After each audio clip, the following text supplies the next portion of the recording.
সকলের প্রিয় হয়ে ওঠার ৫টি উপায়।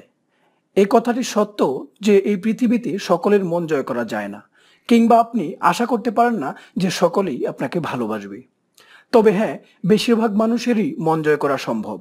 আর আমরা সাধারণত নিজেদেরই কিছু দোষে অন্যের পছন্দের পাত্র হয়ে উঠতে পারি না। আজ এই ভিডিওর মাধ্যমে জেনে নিন আশেপাশের মানুষগুলোর মন জয় করার ৫টি গোপন টিপস। আর নিয়মিত চর্চায় খুব সহজে হয়ে উঠুন সকলের ভালোবাসার পাত্র। হয়ে উঠুন মিষ্টিভাষী। আজকাল সুন্দরভাবে কথা বলার চলটা যেন উঠেই গেছে। অশুদ্ধ ও আজেবাজি শব্দ ব্যবহার করে কথা বলাটাই আজকাল অনেক মানুষের কাছে স্টাইল। কিন্তু সত্যি বলতে কি, এটা স্টাইল নয়, বরং বোকামি। আপনার কথা বলার ধরনই প্রকাশ করে মানুষ হিসেবে আপনি কেমন, কতটা ভালো ও কতটা রুচিশীল। তবে কেবল সুন্দর করে কথা বলতে জানলেই হবে না, হতে হবে মিষ্টিভাষীও। কাউকে আঘাত করে কথা বলা যাবে না, রূঢ় ভাষায় কথা বলা যাবে না। ছোট বড় সবার সাথেই সুন্দর করে কথা বলুন এবং অবশ্যই অন্যদের কথা মনোযোগ দিয়ে শুনুন।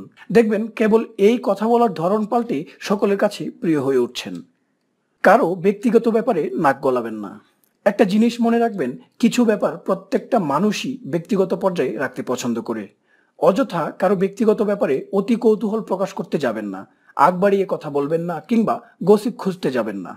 নিজের ব্যক্তিগত ব্যাপার নিজের কাছেই রাখুন, অন্যেরটাও সেরকমই থাকতে দিন। বাড়িয়ে দিন সাহায্যের হাত।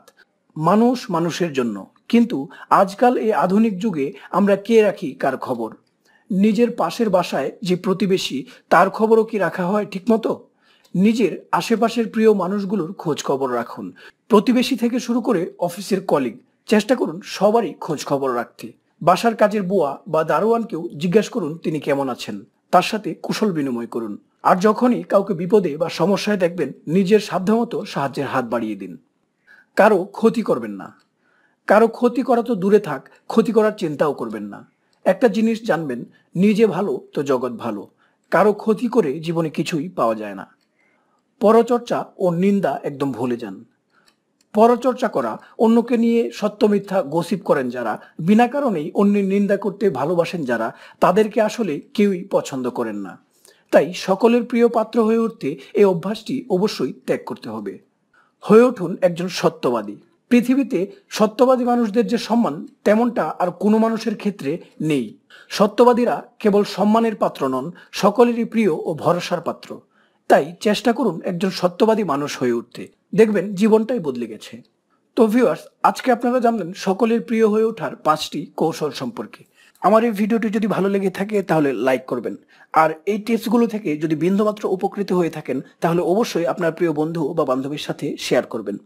ভিডিও সম্পর্কে যে কোনো কৌতূহলে ভিডিওর নিচে কমেন্ট করুন। ভিডিওটি দেখা শেষ হয়ে গেলে চ্যানেলটি সাবস্ক্রাইব করতে ভুলবেন না।